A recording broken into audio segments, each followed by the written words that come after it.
Telephone ਦੇ ਰਾਹੀਂ Facebook, YouTube ਤੇ ਲਾਈਵ ਦੇਖ ਰਹੇ ਹੋ, ਸੁਣ ਰਹੇ ਹੋ, ਸਾਰਿਆਂ ਨੂੰ ਜੀ ਆਇਆਂ ਨੂੰ ਤੇ ਬਹੁਤ ਹੀ ਪਿਆਰ ਤੇ ਸਤਿਕਾਰ ਭਰੀ ਸਤਿ ਸ੍ਰੀ ਅਕਾਲ ਸਰੋਤਿਓ। ਅੱਜ ਅਗਸਤ ਦੀ 2 ਤਰੀਕ ਆ, ਦਿਨ ਮੰਗਲਵਾਰ ਆ। ਤੁਹਾਡੇ ਲਈ ਸਵੇਰ ਦਾ ਅਪਡੇਟ ਅਮਰੀਕਾ ਪ੍ਰੋਗਰਾਮ ਲੈ ਕੇ ਹਾਜ਼ਰ ਹੋਏ ਆ। ਪ੍ਰੋਗਰਾਮ ਸ਼ੁਰੂ ਕਰਨ ਤੋਂ ਪਹਿਲਾਂ ਸਾਡੇ ਸਪਾਂਸਰਸ ਦਾ ਧੰਨਵਾਦ। ਖਾਲਸਾ ਇੰਸ਼ੋਰੈਂਸ ਏਜੰਸੀ, ਜਿਨ੍ਹਾਂ ਦੇ ਕੋਲੋਂ ਹਰ ਇੱਕ ਤਰੀਕੇ ਦੀ ਇੰਸ਼ੋਰੈਂਸ ਕਰਵਾ ਸਕਦੇ ਹੋ। ਇੰਸ਼ੋਰੈਂਸ ਬਾਰੇ ਪਤਾ ਕਰਨ ਲਈ ਕਾਲ ਕਰੋ 408 272 2500। ਟਿਰਕੇਣਾ ਇਮੀਗ੍ਰੇਸ਼ਨ ਲਾ ਫਰਮ, ਇਮੀਗ੍ਰੇਸ਼ਨ ਦਾ ਹੋਵੇ ਕਿਸੇ ਵੀ ਤਰੀਕੇ ਦਾ ਕੰਮ, ਕਾਲ ਅਟਰਨੀ ਜੇ ਟਿਰਕੇਣਾ 415 979 503। ਮਨਜੀਤ ਸਿੰਘ, ਨਰਿੰਦਰ ਕੌਰ ਕੁਲਾਰ, ਅਵਤਾਰ ਸਿੰਘ, ਮੰਜ਼ਿਲ ਕਲੋਵਿਸ, ਸਤਨਾਮ ਸਿੰਘ, ਅਮਰਜੀਤ ਸਿੰਘ ਦਸਾਨ, ਸਨੀਪੁਰੇ ਵਾਲ, Yuba City, Paramjit Singh Deol, Fresno, Lakhvir Singh Samra, Texas, Jarnail Singh Johal, Washington, Onkar Singh, Fresno, major Singh Sidhu, Vinder Singh Dhariwal, Hardial Singh, Inderjit Kaur Dhariwal, Bakersfield, Jassi Gill, Raminder Basra, Talwinder Gill, Bakersfield, Harjit Singh Lathrop, Gurbir Singh Brar, Fresno, Antelope truck stop Burns, Wyoming, Karnail Singh Randhawa, Sacramento, ਤੇ ਜ਼ੈਂਡਰ ਗਰੁੱਪ, ਜਿੱਥੇ ਤੁਸੀਂ ਹੋਮ ਲੋਨਸ, ਘਰ ਖਰੀਦਣ ਅਤੇ ਘਰ ਵੇਚਣ ਦੀਆਂ ਸਾਰੀਆਂ ਸਰਵਿਸਿਜ਼ ਲੈ ਸਕਦੇ ਹੋ। ਆਲ ਮੋਹਨ ਚੀਮਾ 559 905 2575 5599052575। ਇਹਨਾਂ ਸਾਰਿਆਂ ਦਾ ਧੰਨਵਾਦ। ਜੇਕਰ ਤੁਸੀਂ ਜਾਂ ਕੋਈ ਹੋਰ ਕਾਰੋਬਾਰ ਇਸ ਪ੍ਰੋਗਰਾਮ ਨੂੰ ਸਪਾਂਸਰ ਕਰਨਾ ਚਾਹੁੰਦੇ ਹੋ, ਸੰਪਰਕ ਕਰ ਸਕਦੇ ਹੋ ਨੰਬਰ 408 722 7698। ਜੀ, ਅੱਜ ਦੀਆਂ ਖਬਰਾਂ ਵੱਲ ਚੱਲੀਏ ਤੇ house speaker Nancy Pelosi already Taiwan ਦੇ ਵਿੱਚ ਪਹੁੰਚ ਚੁੱਕੇ ਹੈਗੇ ਆ। ਈਵਨ ਦੋ ਚਾਈਨਾ ਵਾਲਿਆਂ ਨੇ ਬਹੁਤ ਜ਼ਿਆਦਾ ਥ੍ਰੈਟ ਕੀਤੀ ਸੀ ਵੀ ਜੋ ਵੀ ਸਾਡੇ ਰਸਤੇ 'ਚ ਆਏਗਾ ਤੇ ਅਸੀਂ ਉਹਦਾ ਜਿਹੜਾ ਮੁਕਾਬਲਾ ਕਰਾਂਗੇ।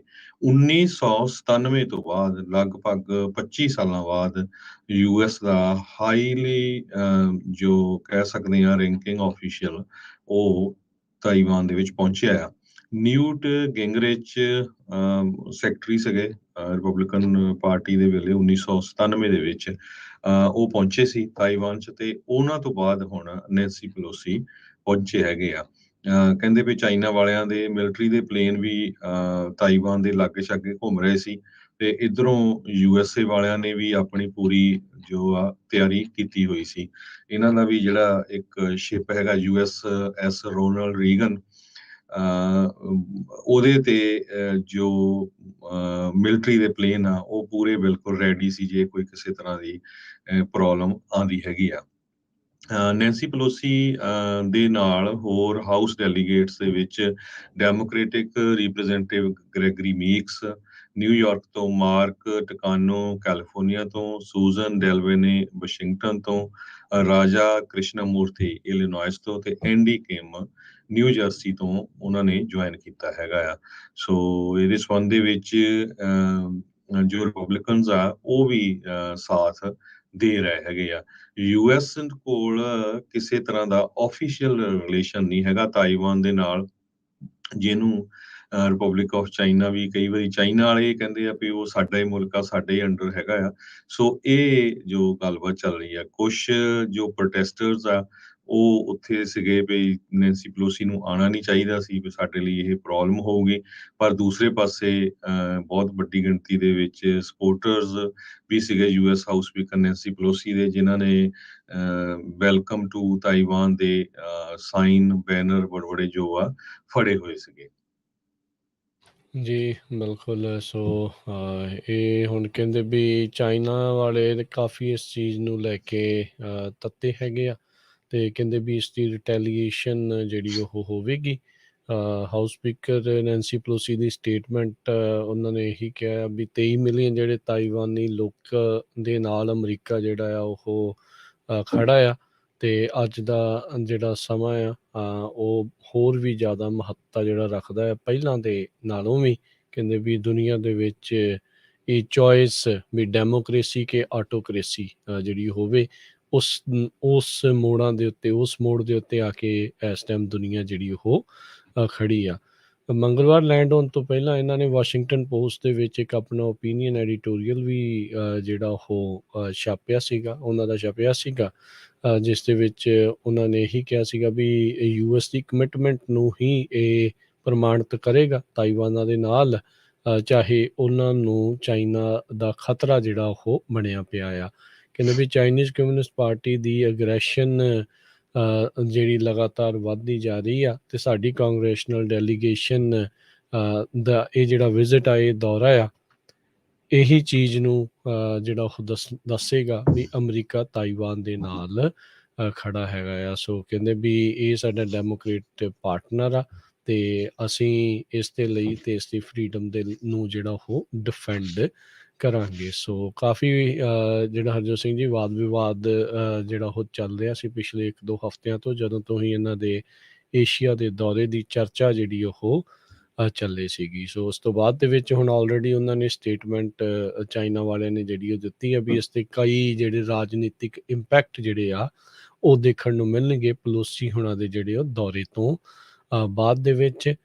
ਨਾਲ ਹੀ ਜਿਹੜਾ ਉਹਨਾਂ ਨੇ ਕਿਹਾ ਵੀ ਜਿਹੜੀ ਚੀਨੀ ਮਿਲਟਰੀ ਆ ਉਹ ਹੁਣ ਵਿਹਲੀ ਨਹੀਂ ਬੈਠੀ ਰਹੂਗੀ, ਤੇ ਜਿਹੜੀ ਸਾਡੀ ਸੋਵਰੇਨਿਟੀ ਤੇ ਟੈਰੀਟੋਰੀਅਲ ਇੰਟੀਗ੍ਰਿਟੀ ਆ ਉਸ ਨੂੰ ਜੇ ਕੋਈ ਖਤਰਾ ਆਉਂਦਾ ਆ ਤਾਂ ਅਸੀਂ ਜਿਹੜੇ ਵਿਹਲੇ ਨਹੀਂ ਬਹਿਣਾ। ਸੋ ਉਹਨਾਂ ਨੇ ਕਿਹਾ ਵੀ ਇਹ ਜਿਹੜਾ ਦੌਰਾ ਆ ਉਹ ਚੀਨ ਦੀ ਜਿਹੜੀ ਹੱਦਾਂ ਸਰਹੱਦਾਂ ਨੂੰ, ਉਸ ਦੀ ਜਿਹੜੀ ਕਹਿ ਲਓ ਵੀ ਸੋਵਰੇਨਿਟੀ ਆਜ਼ਾਦੀ ਆ ਜਾਂ ਉਸ ਨੂੰ ਇੱਕ ਖਤਰਾ ਹੈਗਾ ਆ। ਸੋ ਹੁਣ ਤੱਕ ਵਾਈਟ ਹਾਊਸ ਨੇ ਇਹ ਕਿਹਾ ਆ ਵੀ ਪਲੋਸੀ ਹੁਣਾਂ ਦਾ ਜਿਹੜਾ ਉਹ ਦੌਰਾ ਆ ਉਹ US ਦੀ ਜਿਹੜੀ ਪਾਲਿਸੀ ਆ ਤਾਈਵਾਨ ਨੂੰ ਲੈ ਕੇ ਉਸ ਦੇ ਨਾਲ ਹੀ ਜਿਹੜਾ ਉਹ ਮੇਲ ਖਾਂਦਾ ਆ, ਤੇ US ਕਹਿੰਦੇ ਆ ਚੀਨ ਦੇ ਦੁਆਰਾ ਕਿਤੇ ਚੁੱਕੇ ਜਾਣਗੇ ਜਿਹੜੇ ਵੀ ਕਦਮ ਭਵਿੱਖ ਦੇ ਵਿੱਚ, ਜਦੋਂ ਪਲੋਸੀ ਉੱਥੋਂ ਜਾਂਦੇ ਨੇ ਤਾਂ ਉਸ ਨੂੰ ਬਹੁਤ ਕਲੋਜ਼ਲੀ ਮੋਨੀਟਰ ਕਰੂਗਾ, ਉਹਨਾਂ ਨੂੰ ਉਹ ਦੇਖਦਾ ਰਹੇਗਾ।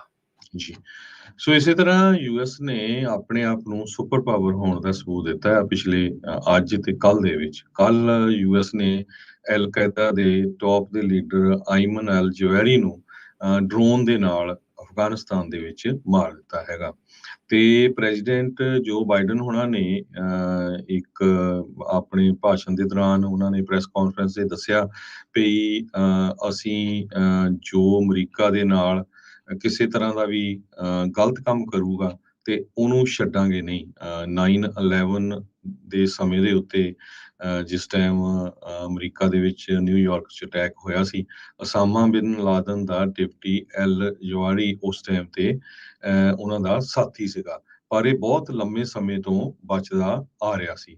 ਪ੍ਰੈਜ਼ੀਡੈਂਟ ਬਾਈਡਨ ਹੋਣਾ ਨੇ ਅਮਰੀਕਨ ਲੋਕਾਂ ਨੂੰ ਐਡਰੈਸ ਕਰਦੇ ਹੋਏ ਕਿਹਾ ਵੀ ਜਸਟਿਸ ਹੈਜ਼ ਬਿਨ ਡਿਲੀਵਰਡ, ਆਪਾਂ ਜਸਟਿਸ ਕਰ ਦਿੱਤਾ ਹੈਗਾ।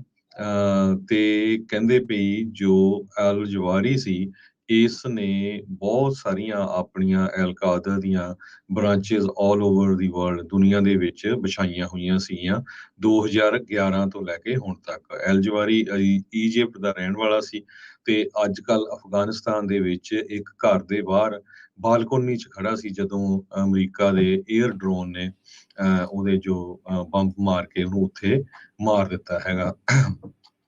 ਤੇ ਇਸ ਸੰਬੰਧ ਦੇ ਵਿੱਚ ਰਿਪਬਲਿਕਨਸ ਵੀ ਜੋ ਆ ਉਹਨਾਂ ਨੇ ਵੀ ਪ੍ਰੈਜ਼ੀਡੈਂਟ ਜੋ ਬਾਈਡਨ ਤੇ ਜੋ ਆਪਣੀਆਂ ਫੋਰਸਿਸ ਆ ਉਹਨਾਂ ਦਾ ਧੰਨਵਾਦ ਕੀਤਾ ਹੈਗਾ ਵੀ ਇੱਦਾਂ ਦੇ ਬੰਦੇ ਨੂੰ ਇਸ ਦੁਨੀਆ ਤੋਂ ਮਾਰ ਮੁਕਾਇਆ ਹੈਗਾ।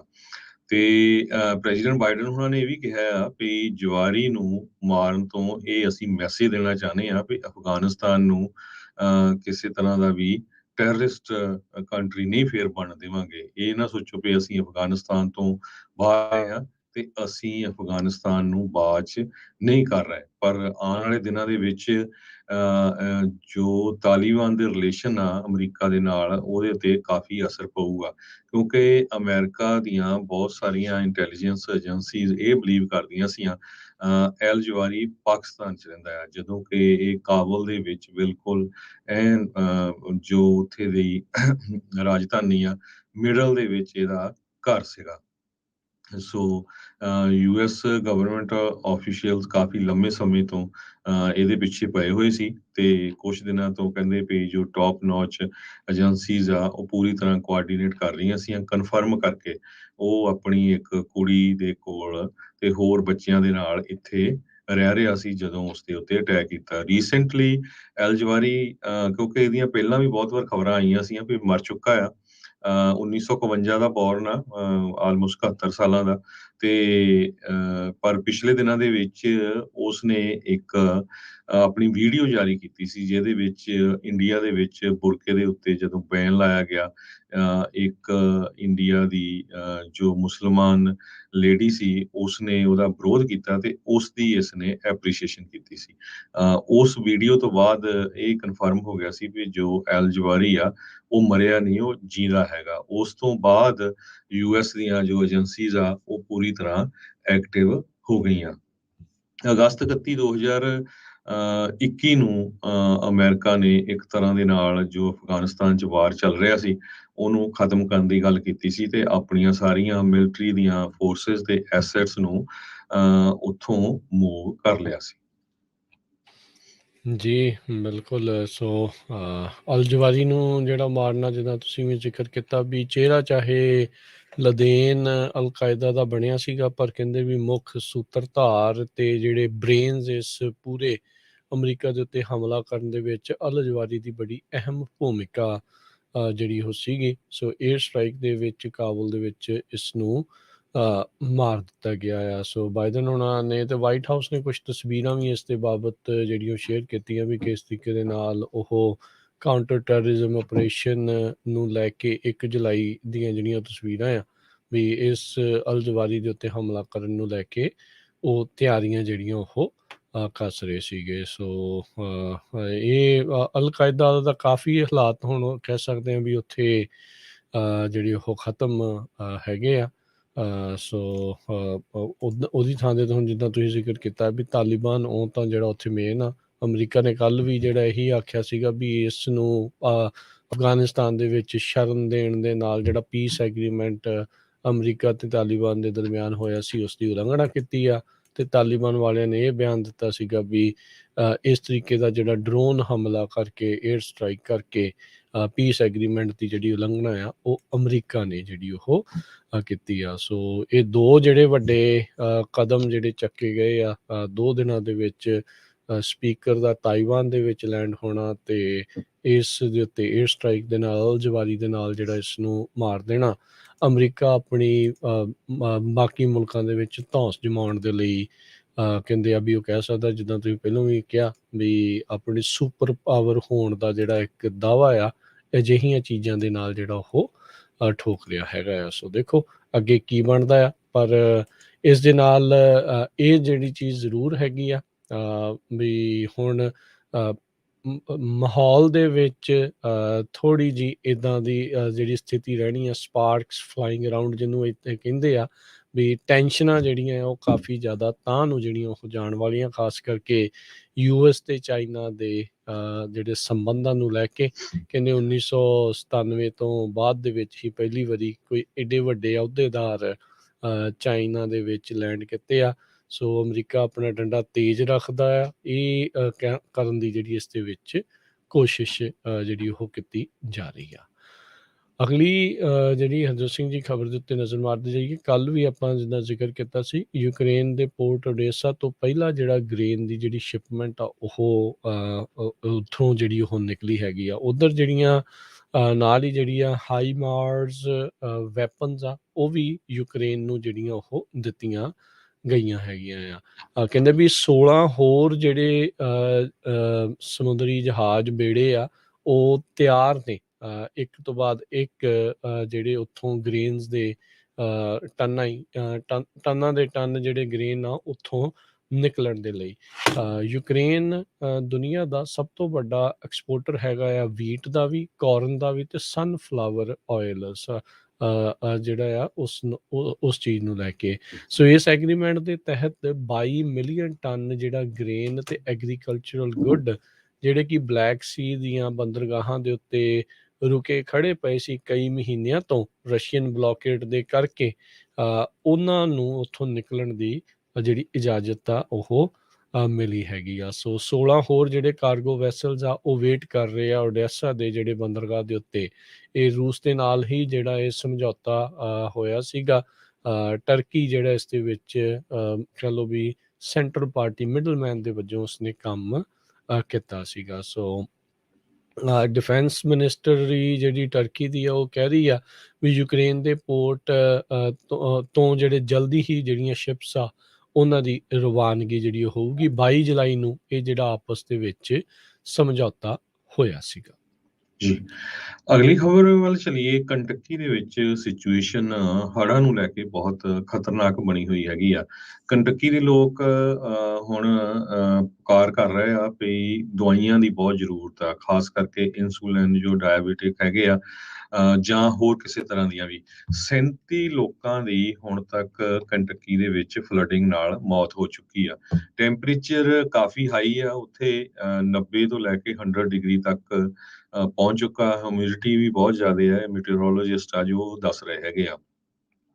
ਤੇ ਗਵਰਨਰ ਐਂਡੀ ਬਿਸ਼ਰ ਨੇ ਇਹ ਕਿਹਾ ਆ ਵੀ ਇਹ ਬਹੁਤ ਜ਼ਿਆਦਾ ਗਰਮੀ ਵੀ ਹੋਣ ਵਾਲੀ ਆ, ਵੈਦਰ ਦਾ ਚੈਲੰਜ ਹੈਗਾ ਆ। 18,000 ਤੋਂ ਵੱਧ ਲੋਕਾਂ ਦੇ ਕੋਲ ਬਿਜਲੀ ਨਹੀਂ ਹੈਗੀ, ਉਹਨਾਂ ਦੇ ਕੋਲ ਪਾਣੀ ਨਹੀਂ ਹੈਗਾ। 45,000 ਦੇ ਕਰੀਬ ਲੋਕਾਂ ਨੂੰ ਵਾਟਰ ਬੋਇਲ ਐਡਵਾਈਜ਼ਰੀ ਵੀ ਗਰਮ ਪਾਣੀ ਪੀ ਕੇ ਪੀਓ, ਉਹ ਦਿੱਤੀ ਗਈ ਹੈ, ਕਿਉਂਕਿ ਕਈ ਜਗ੍ਹਾ ਦੇ ਉੱਤੇ ਹੋ ਸਕਦਾ ਵੀ ਪਾਈਪਾਂ ਟੁੱਟ ਗਈਆਂ, ਉਹਨਾਂ ਦੇ ਵਿੱਚ ਕੰਟੈਮੀਨੇਸ਼ਨ ਹੋ ਗਈ ਹੋਵੇ। ਸੋ ਸਿਚੁਏਸ਼ਨ ਕੰਟਕੀ ਦੇ ਵਿੱਚ ਇਸ ਟਾਈਮ ਫਲੱਡਿੰਗ ਨੂੰ ਲੈ ਕੇ ਬਹੁਤ ਹੀ ਮਾੜੀ ਆ। ਲੋਕ ਰਿਕੁਐਸਟ ਕਰ ਰਹੇ ਆ ਵੀ ਉਹਨਾਂ ਦੀ ਜੋ ਵੀ ਹੈਲਪ ਆ, ਚਾਹੇ ਫੈਡਰਲ ਗਵਰਨਮੈਂਟ ਜਾਂ ਹੋਰ ਨਾਨ ਪ੍ਰੋਫਿਟ ਆਰਗੇਨਾਈਜੇਸ਼ਨਸ ਆ, ਉਹ ਕਰਨ। ਪਰ ਉੱਥੇ ਸਭ ਤੋਂ ਵੱਡੀ ਪ੍ਰੋਬਲਮ ਲੋਕਾਂ ਤੱਕ ਪਹੁੰਚਣ ਦੀ ਇਹ ਆ ਵੀ ਰੋਡ ਪ੍ਰੋਬਲਮਸ ਆ, ਕਿਉਂਕਿ ਸੜਕਾਂ ਕਹਿੰਦੇ ਵੀ ਬਹੁਤ ਜ਼ਿਆਦਾ ਟੁੱਟ ਗਈਆਂ ਹੈਗੀਆਂ। ਲੋਕਾਂ ਤੱਕ ਪਹੁੰਚਿਆ ਨਹੀਂ ਜਾ ਰਿਹਾ। 1300 ਤੋਂ ਵੱਧ ਵਾਟਰ ਰੈਸਕਿਊ ਕੀਤੇ ਗਏ ਆ ਫਲੱਡਿੰਗ ਦੇ ਵਿੱਚੋਂ ਜਦੋਂ ਤੋਂ ਸ਼ੁਰੂ ਹੋਈ ਹੈਗੀ ਆ। ਏਅਰਲਿਫਟ ਵੀ ਲੋਕ ਕੀਤੇ ਜਾ ਰਹੇ ਹੈਗੇ ਆ, ਪਰ 37 ਲੋਕ ਕਨਫਰਮ ਹੋ ਚੁੱਕੇ ਆ ਜਿਨ੍ਹਾਂ ਦੀ ਮੌਤ ਇਸ ਫਲੱਡਿੰਗ ਦੇ ਦੌਰਾਨ ਹੋਈ ਹੈਗੀ। ਜੀ ਬਿਲਕੁਲ। ਸੋ ਸਥਿਤੀ ਜਿਹੜੀ ਆਉਣ ਵਾਲੇ ਦਿਨਾਂ ਦੇ ਵਿੱਚ ਉਹ ਮਾੜੀ ਹੋਰ ਹੋ ਸਕਦੀ। ਕਹਿੰਦੇ ਵੀ ਥੋੜ੍ਹਾ ਜਿਹਾ ਗਰਮੈਸ਼ ਦੇ ਦਿਨ ਆ ਰਹੇ ਆ, ਅਤੇ ਜਦੋਂ ਪਾਣੀ ਖੜਾ ਹੋਵੇ ਤਾਂ ਗਰਮੀ ਜ਼ਿਆਦਾ ਹੁੰਦੀ ਆ। ਉਸ ਤੋਂ ਬਾਅਦ ਦੇ ਵਿੱਚ ਤਾਂ ਫਿਰ ਇਹ ਚੀਜ਼ ਜਿਹੜੀ ਹਰਜੋਤ ਸਿੰਘ ਜੀ ਹੁੰਦੀ ਆ ਵੀ ਬਿਮਾਰੀਆਂ ਹੋਰ ਜ਼ਿਆਦਾ ਫੈਲਣ ਦਾ ਖਤਰਾ ਜਿਹੜਾ ਉਹ ਰਹਿੰਦਾ ਆ। ਸੋ ਇਕੱਲਾ ਪਾਣੀ ਹੋਈ ਨਹੀਂ, ਬਾਅਦ ਦੇ ਵਿੱਚ ਖੜਾ ਪਾਣੀ ਆ ਉਹ ਹੋਰ ਵੀ ਜ਼ਿਆਦਾ ਨੁਕਸਾਨਦੇਹ ਸਾਬਤ ਹੋ ਸਕਦਾ ਹੈ। ਸੋ ਇਸ ਟਾਈਮ ਕੰਟਕੀ 'ਚ ਰਹਿਣ ਵਾਲੇ ਲੋਕਾਂ ਨੂੰ ਮਦਦ ਦੀ ਜਿਹੜੀ ਆ ਉਹ ਕਾਫੀ ਲੋੜ ਹੈਗੀ ਆ। ਸੋ ਦੁਨੀਆ ਭਰ ਦੇ ਵਿੱਚ ਜਿਹੜੇ ਲੋਕ ਨੇ, ਖਾਸ ਕਰਕੇ ਅਮਰੀਕਾ ਦੇ ਵਿੱਚ ਜਾਂ ਇਰਦ ਗਿਰਦ ਆ, ਉਹ ਆਪੋ ਆਪਣੇ ਪੱਧਰ ਦੇ ਉੱਤੇ ਉਹਨਾਂ ਦੀ ਮਦਦ ਕਰਨ ਦੀ ਕੋਸ਼ਿਸ਼ ਕਰ ਰਹੇ ਆ। ਸਰਕਾਰਾਂ ਨੇ ਜਿਹੜੇ ਹੱਥ ਪੱਲੇ ਮਾਰਨੇ ਆ ਉਹ ਤਾਂ ਉੱਥੇ ਕਰ ਹੀ ਰਹੇ ਆ। ਇੱਕ ਫੈਡਰਲ ਜੱਜ ਦੇ ਦੁਆਰਾ ਗਾਏ ਰਫਿਟ, ਟੈਕਸਸ ਦਾ ਜਿਹੜਾ ਉਹ ਬੰਦਾ ਜਿਸ ਨੇ ਕੈਪੀਟਲ ਦੇ ਵਿੱਚ ਜਦੋਂ ਹਿੰਸਕ ਹਮਲਾ ਉਹਨਾਂ ਨੇ ਉੱਥੇ ਕੀਤਾ ਸੀਗਾ, ਉਹ ਹੈਂਡਗਨ ਲੈ ਕੇ ਆਇਆ ਸੀ 6 ਜਨਵਰੀ ਦੇ ਜਿਹੜੇ ਉਹ ਹਮਲੇ ਦੇ ਵਿੱਚ। ਉਸ ਨੂੰ 87 ਮਹੀਨਿਆਂ ਦੀ ਜਿਹੜੀ ਸਜ਼ਾ ਆ ਉਹ ਸੁਣਾਈ ਗਈ ਆ। 7.25 ਸਾਲ ਦੀ ਜਿਹੜੀ ਸਜ਼ਾ ਆ ਉਹ ਸੁਣਾਈ ਗਈ ਆ। ਇਹ ਟੈਕਸਸ ਦੇ 3% ਈਅਰਸ ਕਰਕੇ ਇੱਕ ਫਾਰ ਰਾਈਟ ਮਲੀਸ਼ੀਆ ਗਰੁੱਪ ਹੈਗਾ ਆ, ਉਸ ਦਾ ਇਹ ਮੈਂਬਰ ਸੀਗਾ। ਇਹ ਕਹਿੰਦੇ ਵੀ ਪਹਿਲਾ ਡਿਫੈਂਡੈਂਟ ਸੀਗਾ ਜਿਹਨੇ ਸਟੈਂਡ ਜਿਸ ਦੇ ਉੱਤੇ ਜਿਹੜਾ ਇਹ ਟਰਾਇਲ ਹੋਇਆ ਸੀਗਾ ਵੀ ਇਹ ਚਾਰਜਿਸ ਦੇ ਲਈ ਸਟੈਮਿੰਗ ਫਰੋਮ ਦਾ ਅਟੈਕ। ਇਸ ਹਮਲੇ ਤੋਂ ਬਾਅਦ ਦੇ ਵਿੱਚ ਮਾਰਚ ਮਹੀਨੇ ਦੇ ਵਿੱਚ ਇਸ ਨੂੰ ਦੋਸ਼ੀ ਜਿਹੜਾ ਉਹ ਪਾਇਆ ਗਿਆ ਸੀ 5 ਵੱਖ-ਵੱਖ ਜਿਹੜੇ ਕ੍ਰਿਮੀਨਲ ਕਾਊਂਟਸ ਆ ਉਸ ਦੇ ਉੱਤੇ, ਜਿਸ ਦੇ ਵਿੱਚ ਕਾਂਗਰਸ ਦੀ ਸਰਟੀਫਿਕੇਸ਼ਨ ਜਿਹੜੀ ਕਰਨੀ ਸੀਗੀ ਉਸ ਨੂੰ ਅਬਸਟਰਕਟ ਕਰਨ ਦੇ ਲਈ ਰੋਕਣ ਦੇ ਜਿਹੜੇ ਚਾਰਜਿਸ ਵੀ ਇਸ ਦੇ ਉੱਤੇ ਸੀਗੇ।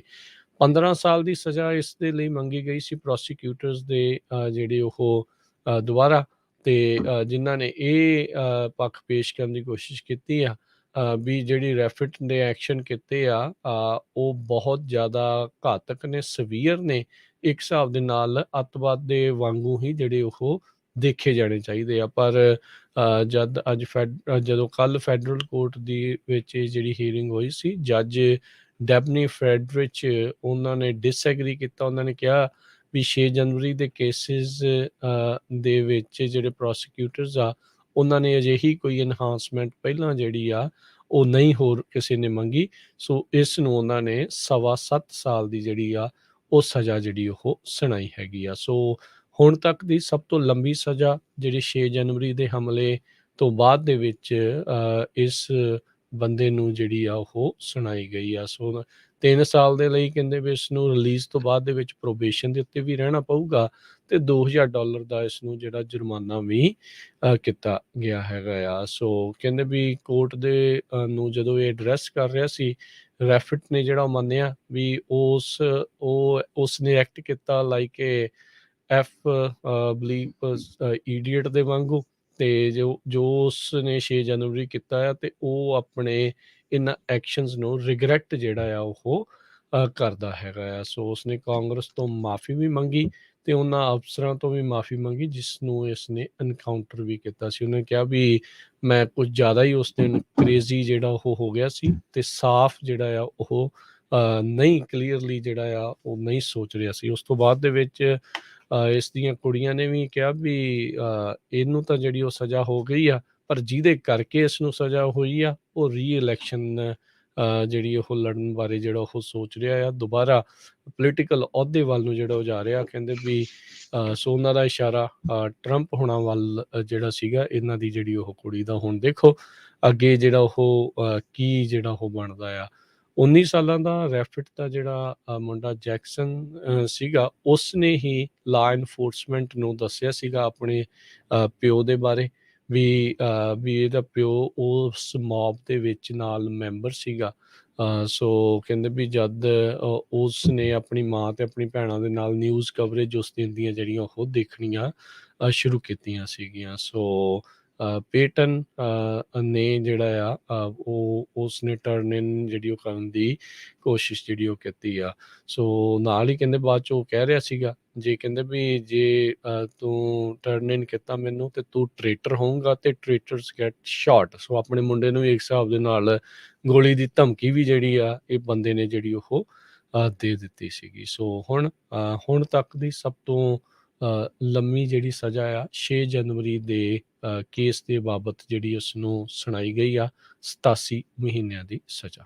ਜੀ, ਆਪਾਂ ਇੱਕ ਬ੍ਰੇਕ ਲੈਂਦੇ ਹਾਂ। ਬ੍ਰੇਕ ਤੋਂ ਬਾਅਦ ਕਿਸ ਤਰ੍ਹਾਂ ਰਿਵਰਸਾਈਡ ਕਾਉਂਟੀ ਦੇ ਵਿੱਚ ਇੱਕ 80 ਸਾਲਾਂ ਦੇ ਬਜ਼ੁਰਗ ਨੇ, ਸਟੋਰ ਓਨਰ ਨੇ, ਜਦੋਂ ਰੋਬਰ ਤੜਕੇ 2:45 ਵਜੇ ਉਹਦੇ ਸਟੋਰ 'ਚ ਆਏ ਤੇ ਗੋਲੀਆਂ ਚਲਾ ਕੇ ਉਹਨਾਂ ਨੂੰ ਕਿਸ ਤਰ੍ਹਾਂ ਭਜਾਇਆ, ਉਹ ਆਪਾਂ ਤੁਹਾਡੇ ਨਾਲ ਖਬਰ ਸਾਂਝੀ ਕਰਾਂਗੇ।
ਪੰਜਾਬੀ ਰੇਡੀਓ USA ਸੁਣ ਰਹੇ ਦੇਖ ਰਹੇ ਸਾਰੇ ਹੀ ਸਰੋਤਿਆਂ ਤੇ ਦਰਸ਼ਕਾਂ ਨੂੰ ਜੀ ਆਇਆਂ ਨੂੰ ਸਵਾਗਤ ਹੈ ਜੀ ਇੱਕ ਵਾਰੀ ਫਿਰ। ਸਤਿ ਸ਼੍ਰੀ ਅਕਾਲ। ਪ੍ਰੋਗਰਾਮ ਚੱਲ ਰਿਹਾ ਜੀ ਅਪਡੇਟ ਅਮਰੀਕਾ। ਹਰਜੋਤ ਸਿੰਘ ਜੀ, ਜੀ ਆਇਆਂ ਨੂੰ ਜੀ।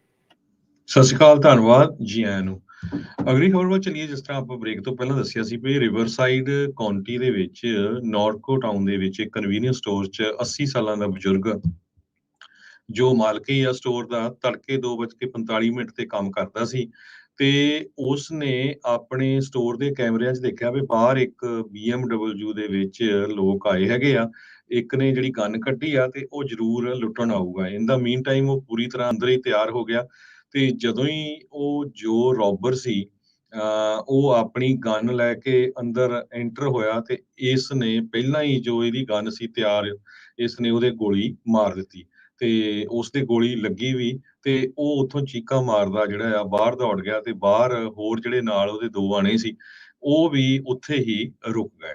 ਕਹਿੰਦੇ ਭਈ ਇਹ ਜੋ ਸਟੋਰ ਓਨਰ ਆ 80 ਸਾਲਾਂ ਦਾ ਬਜ਼ੁਰਗ 1967 ਤੋਂ ਇਹ ਕਨਵੀਨੀਅੰਸ ਸਟੋਰ ਚਲਾ ਰਿਹਾ ਹੈਗਾ ਆ। ਰਿਵਰਸਾਈਡ ਕਾਉਂਟੀ ਸ਼ੈਰਿਫ ਡਿਪਾਰਟਮੈਂਟ ਨੇ ਦੱਸਿਆ ਭਈ 4 ਹੀ ਰੋਬਰ ਜੋ ਲੁੱਟਣ ਆਏ ਸੀ ਉਹਨਾਂ ਨੂੰ ਫੜ ਲਿਆ ਗਿਆ ਕਿਉਂਕਿ ਉਹਨਾਂ ਨੇ ਚੋਰੀ ਦੀ BMW ਕਾਰ ਸੀ ਤੇ ਜਦੋਂ ਇੱਕ ਜਾਣੇ ਦੇ ਗੋਲੀ ਲੱਗ ਗਈ ਤੇ ਉਹ ਹਸਪਤਾਲ ਦੇ ਵਿੱਚ ਉਹਨਾਂ ਨੂੰ ਜਾਣਾ ਪਿਆ ਤੇ ਹਸਪੀਟਲ 'ਚ ਜਦੋਂ ਗਏ ਤੇ ਪਤਾ ਚੱਲ ਗਿਆ ਵੀ ਉਹਨਾਂ ਦੇ ਕਿੱਦਾਂ ਗੋਲੀ ਲੱਗੀ ਹੈਗੀ ਆ ਤੇ ਬਾਅਦ ਦੇ ਵਿੱਚ ਜੋ ਪੁਲਿਸ ਸੀ ਕਿਉਂਕਿ ਉਹਨਾਂ ਨੇ ਕੈਮਰੇ ਦੇ ਵਿੱਚ ਸਾਰੇ ਉਹਨਾਂ ਦੀ ਨੰਬਰ ਪਲੇਟ ਸਾਰਾ ਕੁਝ ਆ ਗਿਆ ਸੀ, ਉਸ ਨੂੰ ਅਰੈਸਟ ਕਰ ਲਿਆ ਉਹਨਾਂ ਨੂੰ ਤੇ ਹੁਣ ਉਹ $5 ਲੱਖ ਦੀ ਬੇਲ ਦੇ ਉੱਤੇ ਰੱਖੇ ਆ। ਸੋ ਇਸ ਜੋ ਬਜ਼ੁਰਗ ਸਟੋਰ ਦਾ ਓਨਰ ਆ ਉਹਦੇ EMPLOYEE ਕਹਿੰਦੇ ਆ ਵੀ ਸਾਨੂੰ ਸਾਡੇ ਮਾਲਕ ਦੇ ਉੱਤੇ ਬਹੁਤ ਮਾਣ ਹੈਗਾ ਆ ਵੀ ਉਸਨੇ ਬੜਾ ਦਲੇਰਾਨਾ ਕੰਮ ਕੀਤਾ ਆ। ਹਾਲਾਂਕਿ ਉਸ ਨੂੰ ਥੋੜੇ ਸਮੇਂ ਬਾਅਦ ਥੋੜਾ ਹਾਰਟ ਅਟੈਕ ਵੀ ਹੋ ਗਿਆ ਸੀ। ਉਹ ਖੁਦ ਹਸਪਤਾਲ 'ਚ ਗਿਆ ਕਿਉਂਕਿ ਟੈਨਸ਼ਨ ਇੰਨੀ ਹੋ ਗਈ, ਪਰ ਡਾਕਟਰਸ ਕਹਿੰਦੇ ਆ ਵੀ ਉਹ ਬਿਲਕੁਲ ਠੀਕ-ਠਾਕ ਆ। ਜੀ ਬਿਲਕੁਲ। ਅਗਲੀ ਜਿਹੜੀ ਗੱਲ ਕਰਦੇ ਜਾਈਏ, ਬਾਈਡਨ ਹੁਣਾਂ ਨੇ ਦੁਬਾਰਾ ਵਾਈਟ ਹਾਊਸ ਦੀ ਮੰਕੀ ਪੌਕਸ ਰਿਸਪੌਂਸ ਟੀਮ ਜਿਹੜੀ ਆ ਉਸ ਨੂੰ ਅਨਾਊਂਸ ਕੀਤਾ ਆ। 3 ਸਟੇਟਸ ਨੇ ਹੁਣ ਤੱਕ ਮੰਕੀ ਪੌਕਸ ਵਾਇਰਸ ਦੇ ਚੱਲਦਿਆਂ ਐਮਰਜੈਂਸੀਜ਼ ਡਿਕਲੇਅਰ ਕੀਤੀਆਂ ਆ, ਜਿਨ੍ਹਾਂ ਵਿੱਚ ਕੈਲੀਫੋਰਨੀਆ, ਇਲੀਨੋਇਸ ਤੇ ਨਿਊਯਾਰਕ ਸ਼ਾਮਲ ਨੇ। ਆਪਣੇ ਬੀਤੇ ਕੱਲ੍ਹ ਹੀ ਇੱਥੋਂ ਦੇ ਜਿਹੜੇ ਗਵਰਨਰ ਗੈਵਿਨ ਨਿਊਸਮ ਆ ਕੈਲੀਫੋਰਨੀਆ ਦੇ, ਉਹਨਾਂ ਨੇ ਇੱਥੇ ਸਟੇਟ ਆਫ ਐਮਰਜੈਂਸੀ ਜਿਹੜੀ ਡਿਕਲੇਅਰ ਕੀਤੀ ਆ। ਇੱਦਾਂ ਕਰਨ ਦੇ ਨਾਲ ਗਵਰਨਰ ਦੇ ਹੱਥਾਂ ਦੇ ਵਿੱਚ ਥੋੜ੍ਹੀ ਜਿਹੀ ਸ਼ਕਤੀ ਵੱਧ ਜਾਂਦੀ ਆ, ਵੀ ਉਹ ਜਿਹੜੇ ਰਿਸੋਰਸਿਸ ਆ ਜਿਹੜਾ ਇਨਫਰਾਸਟਰਕਚਰ ਆ ਉਹ ਇਸ ਦੇ ਵੱਲ ਨੂੰ ਝੋਕ ਸਕਦੇ ਨੇ ਤੇ ਇਸ ਮਸਲੇ ਨੂੰ ਸੁਲਝਾਉਣ ਦੇ ਲਈ ਕਦਮ ਜਿਹੜੇ ਆ ਉਹ ਹੋਰ ਚੱਕ ਸਕਦੇ ਨੇ। CDC ਫੀਮਾ ਦੇ ਵਿੱਚੋਂ ਜਿਹੜੇ ਉਹ ਲੋਕਾਂ ਨੂੰ ਇਸ ਦੇ ਵਿੱਚ ਲਿਆ ਗਿਆ ਆ। ਪ੍ਰੈਜ਼ੀਡੈਂਟ ਨੇ ਰੋਬਰਟ ਫੈਂਟਨ ਇਹ ਰੀਜਨਲ ਐਡਮਿਨਿਸਟ੍ਰੇਟਰ ਨੇ ਫੀਮਾ ਦੇ, ਫੈਡਰਲ ਐਮਰਜੈਂਸੀ ਮੈਨੇਜਮੈਂਟ ਏਜੰਸੀ, ਉਸ ਦੇ ਜਿਹੜੇ ਮੁੱਖ ਰਿਸਪੌਂਸ ਕੋਆਰਡੀਨੇਟਰ ਦੇ ਵਜੋਂ ਉਹਨਾਂ ਨੂੰ ਨਿਯੁਕਤ ਕੀਤਾ ਹੈ ਤੇ ਡਾਕਟਰ ਡਿਮਿਟਰੀ ਡਸਕਾਲੀਅਸ ਉਹਨਾਂ ਨੂੰ ਡਿਪਟੀ ਕੋਆਰਡੀਨੇਟਰ ਦੇ ਵਜੋਂ ਨਿਯੁਕਤ ਉਹਨਾਂ ਨੇ ਕੀਤਾ ਹੈਗਾ। ਸੋ ਇਸ ਮੌਕੇ ਟੈਸਟ ਦੀ ਅਵੇਲੇਬਿਲਿਟੀ, ਵੈਕਸੀਨੇਸ਼ਨ ਤੇ ਟਰੀਟਮੈਂਟਸ ਉਸ ਦੇ ਉੱਤੇ ਜਿਹੜਾ ਉਹ ਜ਼ੋਰ ਦੇਣ ਦੀ ਕੋਸ਼ਿਸ਼ ਆ। ਆਲਰੇਡੀ ਬਹੁਤ ਸਾਰੇ ਸੂਬਿਆਂ ਨੇ ਮੰਕੀ ਪੌਕਸ ਦੇ ਜਿਹੜੇ ਵੈਕਸੀਨੇਸ਼ਨਸ ਦੀ ਮੰਗ ਕੀਤੀ ਆ, ਜਿਹੜੀ ਕਿ ਉਹਨਾਂ ਨੂੰ ਪੂਰੀ ਮਾਤਰਾ ਦੇ ਵਿੱਚ ਅਜੇ ਤੱਕ ਨਹੀਂ ਮਿਲ ਰਹੀਆਂ। ਆਲਦੋ ਫੈਡਰਲ ਸਰਕਾਰ ਇਹ ਕਹਿ ਰਹੀ ਆ ਵੀ ਅਸੀਂ ਵਾਧੂ ਵੈਕਸੀਨੇਸ਼ਨਸ ਆ ਉਹਨਾਂ ਨੂੰ ਹੁਣ ਮਨਜ਼ੂਰੀ ਜਿਹੜੀ ਉਹ ਦੇ ਚੁੱਕੇ ਹੈਗੇ ਆ। ਸੋ ਇਹ ਹੁਣ ਦੇਖੋ ਕੀ ਆ। ਸੋ ਮੰਕੀ ਪੌਕਸ ਮੋਸਟਲੀ ਜਿਹੜਾ ਦੇਖਿਆ ਜਾ ਰਿਹਾ ਆ ਵੀ ਇਹ ਡਿਸਪ੍ਰੋਪੋਰਸ਼ਨਲੀ ਕਹਿ ਲਓ ਵੀ LGBTQ ਜਿਹੜੀਆਂ ਕਮਿਊਨਿਟੀਜ਼ ਆ ਉਹਨਾਂ ਦੇ ਉੱਤੇ ਜ਼ਿਆਦਾ ਜਿਹੜਾ ਉਹ ਅਸਰ ਕਰ ਰਹੀਆਂ ਹੈਗੀਆਂ। ਸੋ ਕੋਵਿਡ ਦੇ 2 ਸਾਲਾਂ ਤੋਂ ਬਾਅਦ ਦੇ ਵਿੱਚ ਇਸ ਵਾਇਰਸ ਨੂੰ ਲੈ ਕੇ ਹੁਣ ਚਿੰਤਾ ਜਿਹੜੀ ਆ ਉਹ ਵਧਣੀ ਸ਼ੁਰੂ ਹੋਈ ਆ। ਜਿਹੜੀ ਵਰਲਡ ਹੈਲਥ ਆਰਗੇਨਾਈਜੇਸ਼ਨ ਆ ਉਸ ਨੇ ਇਸ ਦੇ ਪ੍ਰਤੀ ਆਲਰੇਡੀ ਜਿਹੜੀ ਹਾਈਐਸਟ ਲੈਵਲ ਆਫ ਅਲਰਟ ਆ ਵਾਇਰਸ ਨੂੰ ਲੈ ਕੇ ਹੁੰਦਾ ਆ ਉਹ ਜਾਰੀ ਕੀਤਾ ਹੈਗਾ ਆ। ਜੀ, ਅਗਲੀ ਖਬਰ ਵੱਲ ਚਲੀਏ। ਜਿਸ ਤਰ੍ਹਾਂ ਆਪਾਂ ਪਹਿਲਾਂ ਵੀ ਸਾਂਝੀ ਕੀਤੀ ਸੀ ਵੀ ਚਾਈਨਾ ਤੇ USA ਦਾ ਰਿਲੇਸ਼ਨ, ਖਾਸ ਕਰਕੇ ਜਦੋਂ ਹੁਣ ਨੈਂਸੀ ਪਲੋਸੀ ਹਾਊਸ ਸਪੀਕਰ ਉੱਥੇ ਪਹੁੰਚੇ ਆ ਤਾਈਵਾਨ 'ਚ, ਕਾਫੀ ਇਸ ਟਾਈਮ ਗਰਮਾ ਵਾਲਾ ਮਾਹੌਲ ਬਣਿਆ ਹੋਇਆ ਹੈ। ਸੋ ਉਹਨਾਂ ਨੂੰ ਦੇਖਦੇ ਹੋਏ ਸਟਾਕ ਮਾਰਕੀਟ ਦੇ ਉੱਤੇ ਵੀ ਕਾਫੀ ਅਸਰ ਪੈਣ ਜਾ ਰਿਹਾ ਹੈ। ਸਟਾਕ ਮਾਰਕੀਟ 'ਚ ਜ਼ਿਆਦਾ ਐਕਟੀਵਿਟੀ ਨਹੀਂ ਹੋ ਰਹੀ। ਸਾਰੇ ਵਾਚ ਕਰ ਰਹੇ ਆ ਵੀ ਚਾਈਨਾ ਦਾ ਰਿਐਕਸ਼ਨ ਹੁਣ ਕੀ ਹੋਊਗਾ। ਤੇ ਨਾਲ ਦੀ ਨਾਲ ਇਨਵੈਸਟਰ ਉਹ ਵੀ ਵਾਚ ਕਰ ਰਹੇ ਆ ਫੈਡ ਆਫੀਸ਼ੀਅਲਸ ਹੁਣ ਕੀ ਅਨਾਉਂਸ ਕਰਨ ਜਾ ਰਹੇ ਆ। ਪਿਛਲੇ 4 ਵਾਰੀ ਇੰਟਰਸਟ ਰੇਟ ਉੱਪਰ ਜਾ ਚੁੱਕਾ ਹੈਗਾ, ਪਰ ਇਨਫਲੇਸ਼ਨ ਘਟਣ ਦਾ ਨਾਮ ਨਹੀਂ ਲੈ ਰਹੀ ਹੈਗੀ। ਜੇ ਲੇਟੈਸਟ ਦੱਸਦੀ ਜਾਈਏ ਸਟਾਕਸ ਦੀ, ਡਾਓ ਜੋਨ ਇੰਡਸਟਰੀਅਲ ਨੈਗੇਟਿਵ ਹੈਗਾ ਇਸ ਟਾਈਮ ਕੁਛ 0.47 ਦੇ ਕਰੀਬ, ਤੇ ਨੈਸਡੈਕ ਥੋੜਾ ਜਿਹਾ ਉੱਤੇ ਹੈ 130, ਤੇ S&P ਵੀ ਥੋੜਾ ਪਲੱਸ ਹੈਗਾ। ਪਰ ਓਵਰਆਲ ਸਟਾਕ ਮਾਰਕੀਟ ਨੂੰ ਇੱਕ ਹੋਰ ਹੁਣ ਪ੍ਰੋਬਲਮ ਯੂਕਰੇਨ ਰਸ਼ੀਆ ਤੋਂ ਬਾਅਦ ਚਾਈਨਾ ਦੀ ਅੱਗੇ ਦਿਸਦੀ ਨਜ਼ਰ ਆ ਰਹੀ ਹੈਗੀ ਆ। ਜੀ ਬਿਲਕੁਲ। ਸੋ ਦੇਖੋ ਅਸਰ ਕਿੱਦਾਂ ਦਾ ਹੁੰਦਾ ਆ। ਸਮੱਸਿਆਵਾਂ ਤੇ ਸਮੱਸਿਆਵਾਂ ਜਿਹੜੀਆਂ ਆ ਉਹ ਆ ਰਹੀਆਂ ਨੇ, ਪਰ ਜਿਹੜਾ ਬਾਈਡਨ ਪ੍ਰਸ਼ਾਸਨ ਆ ਉਹ ਤਾਂ ਇਹ ਕਹਿਣ ਦਾ ਜਿਹੜਾ ਵਾਰ-ਵਾਰ ਦਾਅਵਾ ਕਰ ਰਿਹਾ ਵੀ ਅਸੀਂ ਕਾਫੀ ਵੱਡੇ ਜਿਹੜੇ ਕਦਮ ਆ ਉਹ ਚੁੱਕੇ ਨੇ। ਵੱਖ-ਵੱਖ ਤਰੀਕੇ ਦੇ ਨਾਲ ਜਿਹੜੀਆਂ ਕਹਿੰਦੇ ਵੀ ਅਸੀਂ ਕੋਸ਼ਿਸ਼ਾਂ ਜਿਹੜੀਆਂ ਉਹ ਕਰ ਰਹੇ ਹਾਂ ਵੀ ਲੋਕਾਂ ਨੂੰ ਜਿਹੜੀ ਥੋੜ੍ਹੀ ਰਾਹਤ ਮਿਲੇ। ਸੋ ਉਸੇ ਦੇ ਤਹਿਤ ਜਿਹੜਾ ਡੈਮੋਕ੍ਰੇਟਸ ਦੇ ਵਿੱਚ ਪਾਰਟੀ ਲੈਵਲ ਦੇ ਉੱਤੇ ਸਮਝੌਤਾ ਹੋਇਆ ਜਿਹੜੀ ਸੋਸ਼ਲ ਸਪੈਂਡਿੰਗ ਦਾ, ਜਿਹੜਾ ਇੱਕ ਟਾਈਮ ਦੇ ਉੱਤੇ $3 ਟ੍ਰਿਲੀਅਨ ਦਾ ਬਿਲਡ ਬੈਕ ਬੈਟਰ ਸੀਗਾ, ਬਿੱਲ ਸੀਗਾ, ਉਹ ਹੌਲੀ-ਹੌਲੀ ਸੁੰਗੜਦਾ 433 ਬਿਲੀਅਨ ਡਾਲਰ ਦੀ ਸਪੈਂਡਿੰਗ ਦਾ ਇਨਫਲੇਸ਼ਨ ਰਿਡਕਸ਼ਨ ਐਕਟ ਜਿਹੜਾ ਉਹ ਬਣ ਕੇ ਆਇਆ ਆ। ਆਲਦੋ ਡੈਮੋਕ੍ਰੇਟਸ ਇਹ ਕਹਿ ਰਹੇ ਆ ਵੀ ਇਹ 433 ਬਿਲੀਅਨ ਡਾਲਰ ਸਪੈਂਡ ਕਰਨੇ ਆ, ਪਰ 739 ਬਿਲੀਅਨ ਡਾਲਰ ਜਿਹੜੇ ਇਸਨੇ ਟੈਕਸ ਰੈਵਨਿਊ ਦੇ ਵਿੱਚ ਜਨਰੇਟ ਕਰ ਲੈਣੇ ਹੈਗੇ ਆ। ਸੋ ਕਾਫੀ ਵੱਡੇ ਪੱਧਰ ਦੇ ਉੱਤੇ ਸਕੇਲਡ ਬੈਕ ਜਿਹੜੇ ਹਿਸਾਬ ਦੇ ਨਾਲ ਕੀਤਾ ਗਿਆ ਆ। ਸੋ ਇਹ ਜਿਹੜਾ ਸੈਨੇਟਰ ਮੈਨਚਨ ਤੇ ਸੈਨੇਟਰ ਸ਼ੂਮਰ ਦੇ ਦਰਮਿਆਨ ਇਹ ਜਿਹੜਾ ਸਮਝੌਤਾ ਹੋਇਆ ਸੀਗਾ। ਸੋ ਹੁਣ ਕੈਂਪੇਨ ਸ਼ੁਰੂ ਹੋਣ ਤੋਂ ਪਹਿਲਾਂ, ਹਰਜੋਤ ਸਿੰਘ ਜੀ ਸੀਜ਼ਨ ਸ਼ੁਰੂ ਹੋਣ ਤੋਂ ਪਹਿਲਾਂ ਜੇ ਇਸ ਤਰੀਕੇ ਦੇ ਨਾਲ ਉਹ ਕਰ ਲੈਂਦੇ ਆ ਤਾਂ ਇੱਕ ਹਿਸਾਬ ਦੇ ਨਾਲ ਇਹਨਾਂ ਨੂੰ ਇੱਕ ਮੌਕਾ ਜਿਹੜਾ ਉਹ ਮਿਲ ਜਾਊਗਾ ਡੈਮੋਕ੍ਰੇਟਸ ਨੂੰ ਆਪਣੇ ਵੋਟਰਸ ਨੂੰ ਆਪਣੇ ਹੱਕ ਦੇ ਵਿੱਚ ਕਰਨ ਦੀ ਇੱਕ ਕੋਸ਼ਿਸ਼ ਜਿਹੜੀ ਉਹ ਜ਼ਰੂਰ ਕਰ ਸਕਦੇ ਆ।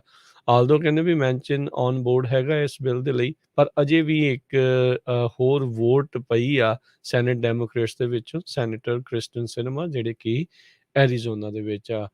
ਜਿਹੜੀ ਸੈਨੇਟਰ ਸਿਨੇਮਾ ਆ ਉਹ ਜਿਹੜੀ ਹੈਲਥ ਕੇਅਰ ਦੇ ਮੁੱਦੇ ਨੂੰ ਲੈ ਕੇ ਉਸ ਦੇ ਹੱਕ ਦੇ ਵਿੱਚ ਜਿਹੜੀ ਉਹ ਨਜ਼ਰ ਆ ਰਹੀ ਆ। ਸੋ ਹੁਣ ਕਹਿੰਦੇ ਵੀ ਸਾਰੀਆਂ ਨਜ਼ਰਾਂ ਕ੍ਰਿਸਟਨ ਸਿਨੇਮਾ ਦੇ ਉੱਤੇ ਜਿਹੜੀਆਂ ਉਹ ਬਣੀਆਂ ਪਈਆਂ ਆ। ਇਹਨਾਂ ਨੂੰ 60 ਵੋਟਾਂ ਦੀ ਇਸ ਬਿੱਲ ਨੂੰ ਪਾਸ ਕਰਨ ਦੇ ਲਈ ਜ਼ਰੂਰਤ ਨਹੀਂ ਹੋਊਗੀ ਕਿਉਂਕਿ ਜਿਹੜਾ ਰੀਕਨਸੀਲੀਏਸ਼ਨ ਬਿੱਲ ਹੁੰਦਾ ਹੈ ਉਹਦੇ ਵਿੱਚ ਸਿੰਪਲ ਮੈਜੋਰਟੀ ਦੇ ਨਾਲ ਬਿੱਲ ਨੂੰ ਪਾਸ ਕਰਾਇਆ ਜਾ ਸਕਦਾ ਹੈ। ਕੋਈ ਪਹਿਲੀ ਵਾਰੀ ਨਹੀਂ ਵੀ ਸੈਨੇਟ ਦੇ ਵਿੱਚ ਅਜਿਹੇ ਰੀਕਨਸੀਲੀਏਸ਼ਨ ਬਿੱਲ ਦੇ ਤਹਿਤ ਕਿਸੇ ਚੀਜ਼ ਨੂੰ ਜਿਹੜਾ ਉਹ ਅੱਗੇ ਖੜਿਆ ਜਾਵੇ। ਸੋ ਡੈਮੋਕ੍ਰੇਟਸ ਨੂੰ ਪਤਾ ਆ ਵੀ ਰਿਪਬਲਿਕਨਸ ਦੇ ਵੱਲੋਂ ਇਸ ਦੇ ਵਿੱਚ ਸਾਥ ਮਿਲਣ ਦੀ ਕੋਈ ਉਹਨਾਂ ਨੂੰ ਬਹੁਤੀ ਉਮੀਦ ਨਹੀਂ ਆ।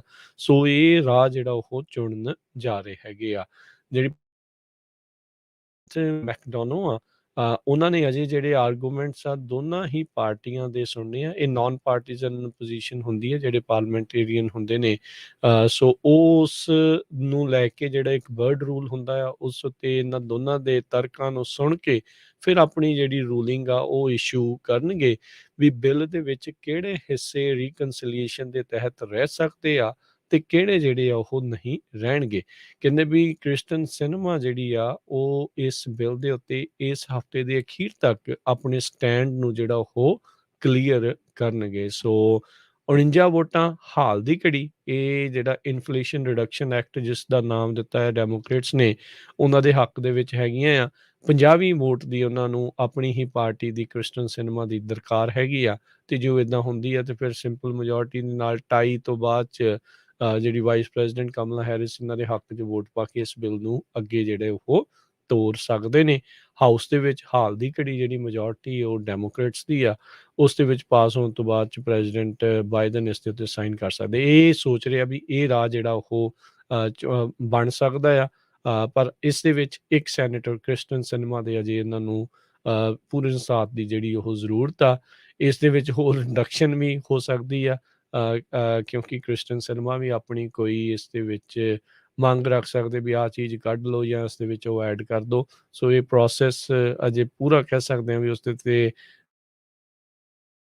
ਪਾਸੇ ਵੱਲ ਨੂੰ ਡੈਮੋਕ੍ਰੇਟਸ ਵਧਾਉਣ ਦੀ ਕੋਸ਼ਿਸ਼ ਜ਼ਰੂਰ ਕਰ ਰਹੇ ਆ। ਜੀ। ਅਗਲੀ ਖਬਰ ਕੈਲੀਫੋਰਨੀਆ ਫਾਇਰ ਦੇ ਸੰਬੰਧ ਦੇ ਵਿੱਚ ਯੂਰੇਕਾ ਕੈਲੀਫੋਰਨੀਆ ਜੋ ਕੈਲੀਫੋਰਨੀਆ ਤੇ ਓਰੇਗਨ ਦਾ ਬਾਰਡਰ ਆ ਉੱਥੇ ਬਹੁਤ ਵੱਡੀ ਅੱਗ ਲੱਗੀ ਹੋਈ ਆ। 87 ਸਕੁਅਰ ਮਾਈਲ ਦੇ ਵਿੱਚ ਕਹਿੰਦੇ ਵੀ ਥੋੜਾ ਜਿਹਾ ਹੁਣ ਉਹਦੇ ਵਿੱਚ ਅੱਗ ਨੂੰ ਬੁਝਾਉਣ ਦੇ ਵਿੱਚ ਥੋੜਾ ਫਰਕ ਪਿਆ ਹੈਗਾ ਆ ਕਿਉਂਕਿ ਮੀਂਹ ਵੀ ਪਿਆ ਆ ਉਸ ਏਰੀਏ ਦੇ ਵਿੱਚ ਪਰ 2 ਲੋਕਾਂ ਦੀ ਹੁਣ ਤੱਕ ਮੌਤ ਹੋ ਚੁੱਕੀ ਆ। 100 ਤੋਂ ਵੱਧ ਘਰ ਜੋ ਆ ਉਹ ਸੜ ਕੇ ਸੁਆਹ ਹੋ ਚੁੱਕੇ ਆ। ਮਕਿੰਨੀ ਫਾਇਰ ਲਾਸਟ ਸ਼ੁੱਕਰਵਾਰ ਨੂੰ ਸ਼ੁਰੂ ਹੋਈ ਸੀ ਤੇ ਐਤਵਾਰ ਨੂੰ ਵੀ ਥੋੜਾ ਜਿਹਾ ਮੀਂਹ ਪਿਆ ਤੇ ਕੱਲ ਵੀ ਜੋ ਥੋੜਾ ਜਿਹਾ ਮੀਂਹ ਪਿਆ ਜਿਹਦੇ ਨਾਲ ਥੋੜਾ ਕੰਟਰੋਲ ਉਸ ਅੱਗ ਦੇ ਉੱਤੇ ਹੋ ਰਿਹਾ ਹੈਗਾ ਆ। ਕਲਾਮਾਥ ਨੈਸ਼ਨਲ ਫੋਰੈਸਟ ਜੋ ਆ ਬਹੁਤ ਵੱਡਾ ਇਹ ਜੰਗਲ ਆ ਜਿੱਥੇ ਅੱਜ ਦੀ ਡੇਟ ਦੇ ਵਿੱਚ ਕੈਲੀਫੋਰਨੀਆ 'ਚ ਅੱਗਾਂ ਤਾਂ ਬਹੁਤ ਲੱਗੀਆਂ ਆ। ਸਭ ਤੋਂ ਵੱਡੀ ਅੱਗ ਇਹ ਲੱਗੀ ਹੋਈ ਹੈਗੀ ਆ। ਜੀ ਬਿਲਕੁਲ। ਸੋ ਉਹਦੇ ਆਲੇ ਦੁਆਲੇ ਹਰਜੋਤ ਸਿੰਘ ਜੀ 2-3 ਹੋਰ ਛੋਟੀਆਂ ਫਾਇਰ ਇੱਕ ਚਾਈਨਾ 2 ਫਾਇਰ ਉਹ ਵੀ ਸਿਸਕੀਓ ਕਾਊਂਟੀ ਜਿਹੜੀ ਉਸ ਦੇ ਵਿੱਚ ਹੈਗੀ। ਇੱਕ ਕੈਲਸੀ ਕ੍ਰੀਕ ਫਾਇਰ ਉਹ ਵੀ ਉਸ ਤੋਂ ਕੁਛ ਮੀਲ ਦੂਰ ਹੀ ਜਿਹੜੀ ਉਹ ਕਲੈਮਥ ਨੈਸ਼ਨਲ ਫੋਰੈਸਟ ਦੇ ਵਿੱਚ ਲੱਗੀ ਹੈਗੀ ਆ। ਸੋ ਹੁਣ ਦੇਖੋ ਕੀ ਬਣਦਾ ਆ। ਉੱਦਾਂ ਥੰਡਰਸਟੋਰਮਸ ਸਦਰਨ ਕੈਲੀਫੋਰਨੀਆ ਦੇ ਵਿੱਚ ਬਹੁਤ ਕੱਲ ਜਿਹੜੇ ਉਹ ਰਹੇ ਹੈਗੇ ਆ ਤੇ ਹੁਣ ਆਪਾਂ ਉਮੀਦ ਕਰਦੇ ਹਾਂ ਵੀ ਕਿਉਂਕਿ 2 ਸਾਲ ਪਹਿਲਾਂ ਹਰਜੋਤ ਸਿੰਘ ਜੀ ਇਹਨਾਂ ਥੰਡਰਸਟੋਰਮਸ ਤੋਂ ਬਾਅਦ ਦੇ ਵਿੱਚ ਇੰਨੀਆਂ ਕੁ ਭਿਆਨਕ ਜਿਹੜੀਆਂ ਅੱਗਾਂ ਲੱਗੀਆਂ ਸੀ। 1-2 ਅੱਗਾਂ ਆਪਸ ਦੇ ਵਿੱਚ ਵੱਖ-ਵੱਖ ਥਾਵਾਂ ਤੋਂ ਸ਼ੁਰੂ ਹੋਈਆਂ ਆਪਸ 'ਚ ਮਿਲ ਕੇ ਉਹ ਕੈਲੀਫੋਰਨੀਆ ਇਤਿਹਾਸ ਦੀ ਸਭ ਤੋਂ ਵੱਡੀ ਜਿਹੜੀ ਅੱਗ ਬਣੀ ਜਿਸਨੇ ਮਿਲੀਅਨ ਏਕੜ ਤੋਂ ਵੱਧ ਉਹ ਸਾੜ ਦਿੱਤਾ ਸੀਗਾ। ਸੋ ਹੁਣ ਮਕਿੰਨੀ ਫਾਇਰ ਇਸ ਦੇ ਉੱਤੇ ਕਿੰਨੀ ਕੁ ਜਲਦੀ ਕਾਬੂ ਪਾਇਆ ਜਾ ਸਕੇਗਾ ਇਹ ਇੱਕ ਵੱਡੀ ਜਿਹੜੀ ਚੁਣੌਤੀ ਆ ਉਹ ਰਹਿਣ ਵਾਲੀ ਆ। ਹਾਲ ਦੀ ਘੜੀ ਇਹ 55,000 ਏਕੜ ਦੇ ਵਿੱਚ ਫੈਲੀ ਦੱਸੀ ਜਾਂਦੀ ਹੈਗੀ ਆ। ਜੀ। ਸੋ ਰਾਜਕਰਮਜੀਤ ਸਿੰਘ ਜੀ ਆਪਾਂ ਬ੍ਰੇਕ ਲੈਂਦੇ ਹਾਂ। ਬ੍ਰੇਕ ਤੋਂ ਬਾਅਦ ਫਿਰ ਆਪਾਂ ਹਾਜ਼ਰ ਹੁੰਦੇ ਹਾਂ। ਜੀ ਬਿਲਕੁਲ। ਤੇ ਸਰੋਤਿਓ ਬ੍ਰੇਕ ਤੋਂ ਬਾਅਦ ਦੇ ਵਿੱਚ ਆਪਾਂ ਗੱਲਬਾਤ ਜਿਹੜੀ ਉਹ ਕਰਨੀ ਆ ਲੈ ਕੇ ਇੰਸ਼ੋਰੈਂਸ ਨੂੰ ਲੈ ਕੇ ਲਾਈਫ ਇੰਸ਼ੋਰੈਂਸ ਦੀਆਂ ਜਿਹੜੀਆਂ ਗੱਲਾਂ ਬਾਤਾਂ ਆਪਾਂ ਥੋੜ੍ਹੀਆਂ ਜਿਹੀਆਂ ਕਰਾਂਗੇ ਆਪਣੇ ਸਰੋਤਿਆਂ ਦੇ ਨਾਲ। ਇੱਦਾਂ ਜੁੜੇ ਰਹੋ Punjabi radio USA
Punjabi radio USA ਸੁਣ ਰਹੇ ਸਾਰੇ ਸਰੋਤਿਆਂ ਨੂੰ ਇੱਕ ਵਾਰੀ ਫੇਰ ਜੀ ਆਇਆਂ ਨੂੰ ਸਵਾਗਤ ਹੈ, ਸਤਿ ਸ਼੍ਰੀ ਅਕਾਲ।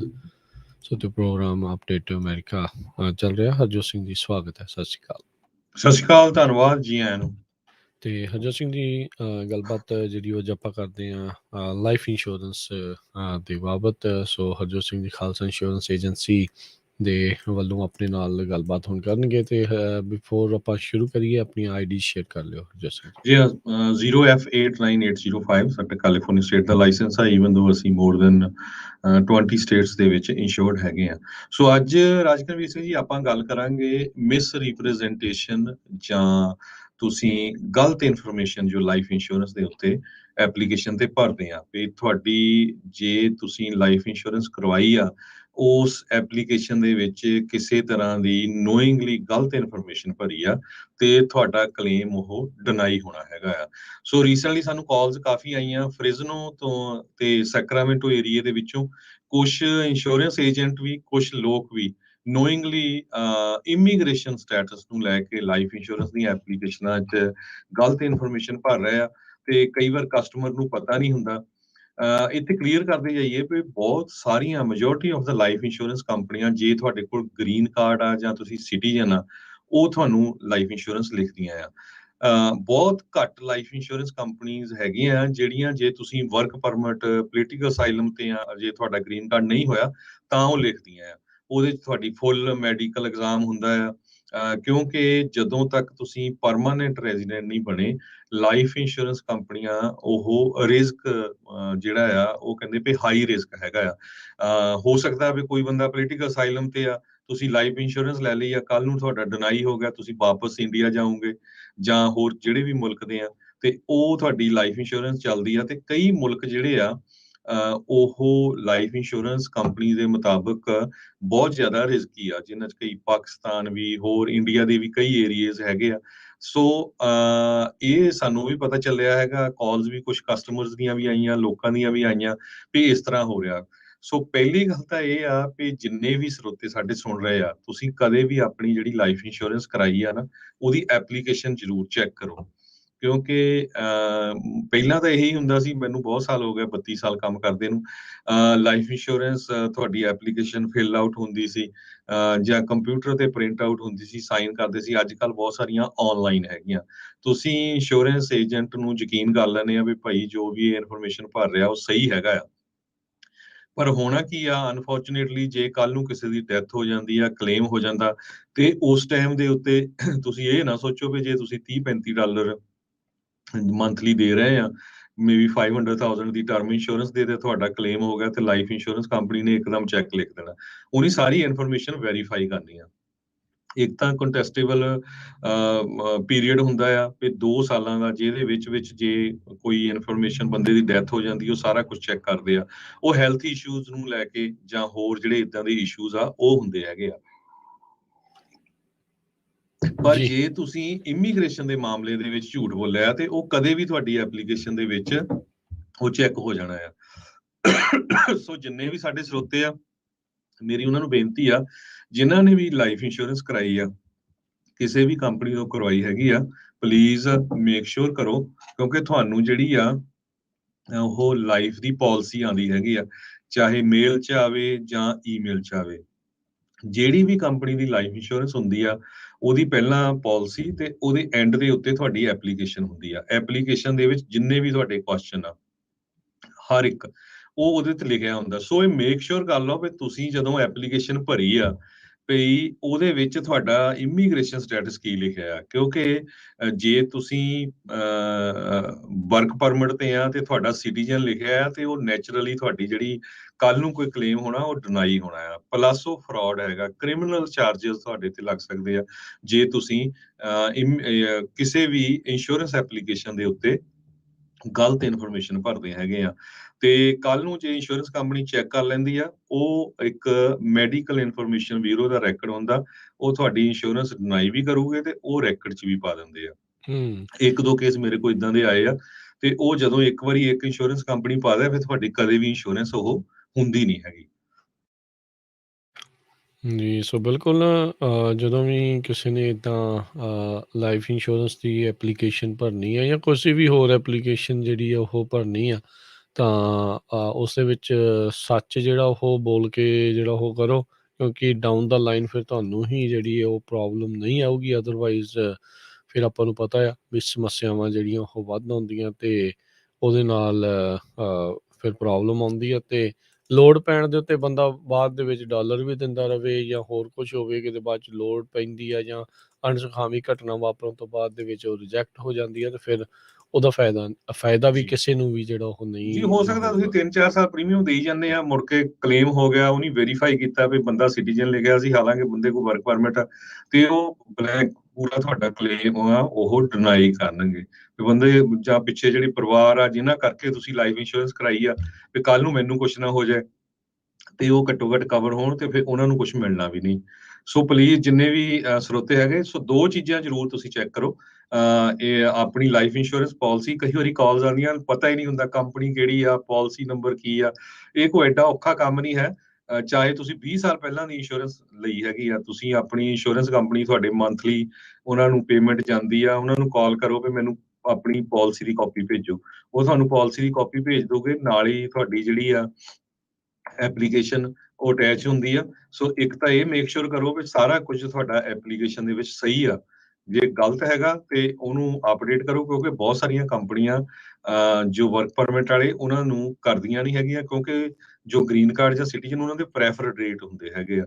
ਸੋ ਇਹ ਤੇ ਦੂਸਰਾ ਬੈਨੀਫਿਸ਼ਰੀ, ਇਹ ਮੈਂ ਪਿਛਲੇ ਸਾਲ ਵੀ ਕਾਫੀ ਕੀਤਾ ਸੀ, ਵੀ ਬੈਨੀਫਿਸ਼ਰੀ ਹਮੇਸ਼ਾ ਚੇਂਜ ਹੋ ਜਾਂਦੇ ਆ। ਬੈਨੀਫਿਸ਼ਰੀ ਤੁਹਾਡਾ ਜੇ ਇਨ ਕੇਸ ਬੰਦੇ ਦੀ ਡੈਥ ਹੋ ਜਾਂਦੀ ਆ, ਪਿੱਛੇ ਜਿਨ੍ਹਾਂ ਦੇ ਨਾਮ ਤੁਸੀਂ ਲਿਖੇ ਆ, ਆਪਣੇ ਬੱਚਿਆਂ ਦੇ, ਆਪਣੀ ਵਾਈਫ ਦੇ ਜਾਂ ਪੇਰੈਂਟਸ ਦੇ, ਬਹੁਤ ਵਾਰ ਚੇਂਜ ਹੋ ਜਾਂਦਾ। ਬੱਚੇ ਆ ਜੇ ਤੁਹਾਡੇ ਉਹ ਤਕੜੇ ਹੋ ਗਏ, ਵਿਆਹ ਹੋ ਗਏ, ਕਿਸੇ ਦਾ ਡਿਵੋਰਸ ਹੋ ਗਿਆ, ਜਾਂ ਕਿਸੇ ਦੀ ਹਸਬੈਂਡ ਵਾਈਫ ਦੀ ਕੀਤੀ, ਦੋਨਾਂ 'ਚ ਇੱਕ ਦੀ ਆਲਰੇਡੀ ਡੈਥ ਹੋ ਗਈ ਆ, ਫਿਰ ਇਹ ਨਾ ਹੋਵੇ ਵੀ ਉਹ ਬਾਅਦ ਦੇ ਵਿੱਚ ਪ੍ਰੋਵੇਟ ਜਾਂ ਚਲ ਜਾਏ ਜਾਂ ਕਿਸੇ ਹੋਰ ਤਰ੍ਹਾਂ ਫਿਰ ਲਾ ਸੂਟ ਕਰਨਾ ਜਾਂ ਵਕੀਲਾਂ ਨੂੰ ਇਨਵੋਲਵ ਕਰਨਾ ਪਵੇ, ਜਦੋਂ ਕਿ ਲਾਈਫ ਇੰਸ਼ੋਰੈਂਸ ਬੜਾ ਸਿੱਧਾ ਸਾਦਾ ਮਸਲਾ ਹੁੰਦਾ। ਤੇ ਕਦੇ ਵੀ ਤੁਸੀਂ ਆਪਣੇ ਬੈਨੀਫਿਸ਼ਰੀ ਚੇਂਜ ਕਰ ਸਕਦੇ ਹੈਗੇ ਆ, ਤੁਹਾਨੂੰ ਈਵਨ ਏਜੰਟ ਨਾਲ ਵੀ ਨਹੀਂ ਗੱਲ ਕਰਨ ਦੀ ਜ਼ਰੂਰਤ ਪੈਂਦੀ।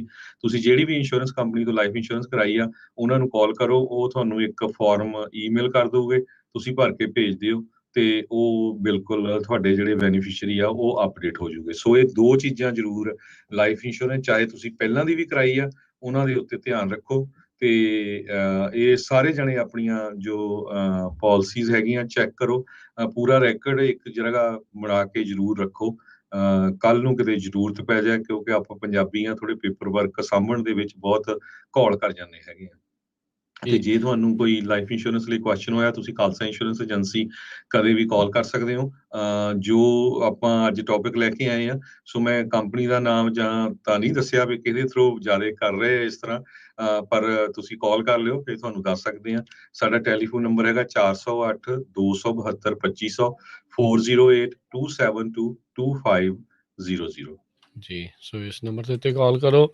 ਜੇ ਤੇ ਹਰਜੋਤ ਸਿੰਘ ਜੀ, ਜੇ ਕਿਸੇ ਦੀ ਆਲਰੇਡੀ ਹੋਈ ਹੈਗੀ ਹੈ ਤੇ ਉਹ ਤੁਹਾਨੂੰ ਤੋਂ ਚੈੱਕ ਵੀ ਕਰਵਾ ਸਕਦੇ ਆ ਵੀ ਕੀ ਕਵਰੇਜ ਆ, ਕੌਣ ਉਸ ਦੇ ਵਿੱਚ ਉਹ ਹੈਗੇ ਆ। ਜੀ, ਆਪਾਂ ਉਹਨਾਂ ਦੀ ਐਪਲੀਕੇਸ਼ਨ, ਉਹਨਾਂ ਦੀ ਜੋ ਪਾਲਿਸੀ ਆ ਨਾ, ਉਹ ਦੇਖ ਕੇ ਉਹਨਾਂ ਨੂੰ ਦੱਸ ਸਕਦੇ ਹੈਗੇ ਆ। ਸੋ ਯੂਜੂਅਲੀ ਮੇਰੇ ਆਫਿਸ ਦਾ ਹਮੇਸ਼ਾ ਇਹੀ ਮਕਸਦ ਰਿਹਾ ਵੀ ਅਸੀਂ ਕਦੇ ਕਿਸੇ ਦੀ ਵੀ ਇਹ ਨਹੀਂ ਕਹਿੰਦੇ ਵੀ ਤੁਸੀਂ ਕੱਟ ਕੇ ਸਾਤੋਂ ਕਰਾ ਲਓ ਜਾਂ ਆਹ ਕਰ ਲਓ।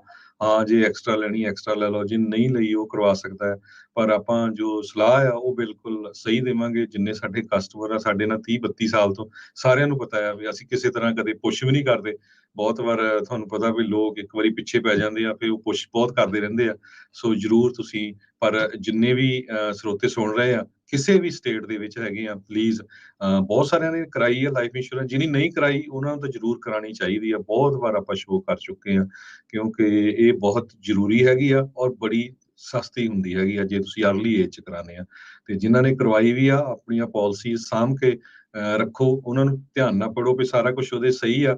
ਬੈਨੀਫਿਸ਼ਰੀ ਤੁਹਾਡੀ ਜੋ, ਜਿਸ ਤਰ੍ਹਾਂ ਮੈਂ ਦੱਸਿਆ ਵੀ ਹੈਲਥ ਦੇ ਕੁਐਸਚਨ, ਇਮੀਗ੍ਰੇਸ਼ਨ ਦਾ ਸਾਰਾ ਕੁਛ, ਤੇ ਦੂਸਰਾ ਬੈਨੀਫਿਸ਼ਰੀ ਵਗੈਰਾ। ਸੋ ਇਹ ਸਾਰਾ ਪੇਪਰ ਵਰਕ ਆਪਣਾ ਜੋ ਆ ਨਾ, ਸਾਂਭ ਕੇ ਰੱਖੋ ਤੇ ਆਪਣੇ ਤੁਹਾਡੇ ਕਿਸੇ ਰਿਸ਼ਤੇਦਾਰ ਨੂੰ, ਬੱਚੇ ਨੂੰ ਪਤਾ ਹੋਣਾ ਚਾਹੀਦਾ ਵੀ ਸਾਡਾ ਪੇਪਰ ਵਰਕ ਇੱਥੇ ਪਿਆ ਹੈਗਾ। ਜੀ, ਜੀ, ਬਿਲਕੁਲ। ਤੇ ਇੱਥੇ ਹੀ ਸਾਡੇ ਅੱਜ ਦੇ ਪ੍ਰੋਗਰਾਮ ਦੀ ਹੁਣ ਸਮਾਪਤੀ ਹੈ। ਜੇ ਕਿਸੇ ਨੂੰ ਕੋਈ ਹੋਰ ਜਾਣਕਾਰੀ ਚਾਹੀਦੀ ਆ ਇਸ ਦੇ ਬਾਬਤ ਤਾਂ ਉਹ ਕਾਲ ਕਰ ਲੈਣ ਜੀ, ਖਾਲਸਾ ਇੰਸ਼ੋਰੈਂਸ ਏਜੰਸੀ ਨੂੰ 408 272 ਤੇ 2500 4082722500। ਤੇ ਹੁਣ ਲੈਂਦੇ ਹਾਂ ਫਿਰ ਹਰਜੋਤ ਸਿੰਘ ਜੀ ਆਪਾਂ ਇਜਾਜ਼ਤ, ਮੇਰੇ ਰਾਜਕਰਮਜੀਤ ਸਿੰਘ ਵੱਲੋਂ ਤੇ ਹਰਜੋਤ ਸਿੰਘ ਵੱਲੋਂ ਸਭ ਨੂੰ ਪਿਆਰ ਭਰੀ ਸਤਿ ਸ਼੍ਰੀ ਅਕਾਲ। ਸੁਣਦੇ ਰਹੋ, ਦੇਖਦੇ ਰਹੋ ਪੰਜਾਬੀ ਰੇਡੀਓ USA।